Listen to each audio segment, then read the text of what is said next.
University da contract basis ta thabak TOURAKLABA staff SINGNA TALLIBA demand sing ATHUBA MATAMDA THABAKTA ONTHOKPIYU HAINA University ASHIGI casual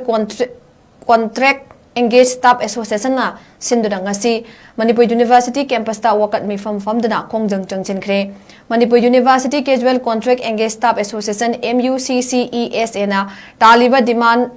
singdi haukiba kumjali singani gatra mapanda tongan ba post ki recruitment tauki maduda junior assistant amadi multitasking ki exam ngasi fawba pangthokana lairi olakpa chahi lisingani ga kunda amuk anauba advertisement ama thoklaki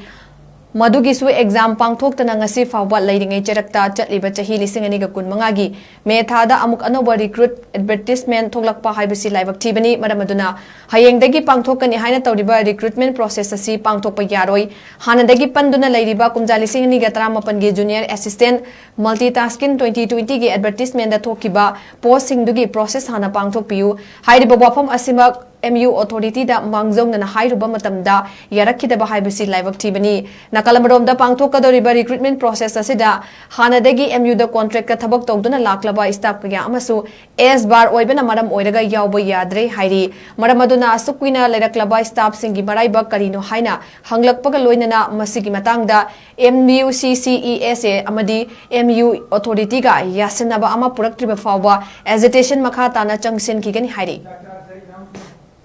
nama anu kupire adu ni dudadi akoi Manipur University da contract staff oina matam sangna kuina dagi lera ba koi myamje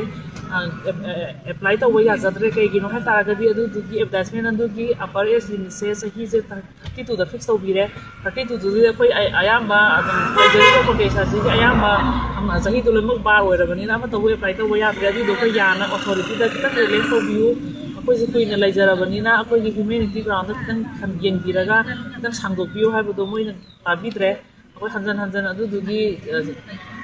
wari ju maka ani hum thona thana jagre adu jo koi positive response phanjade aduga hujiki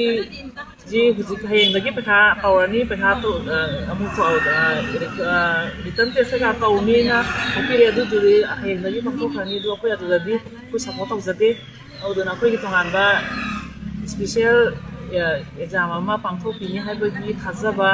ama bibi tribati akoi sili protest du makha na sakha jagi gani hanba leitana